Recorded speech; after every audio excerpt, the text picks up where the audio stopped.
So remove one of these. Okay.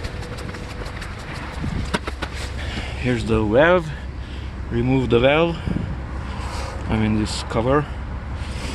Okay, and here is this thing. So push this in and the needle should go up, I think. Yes.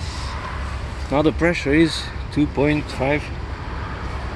It's okay. And if you need to increase it, I should not increase it, but just press the plus button, it drops down, and when it goes up, then that's the final pressure. So this is fine.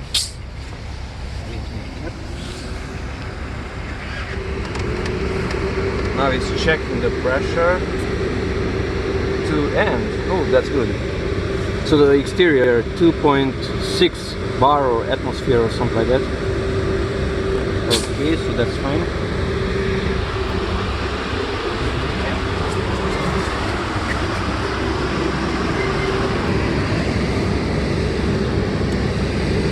Oh, it's even higher.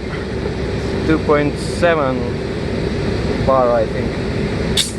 Okay, so just put it back, looks like this, and mount it back. Just put it there. And that's it.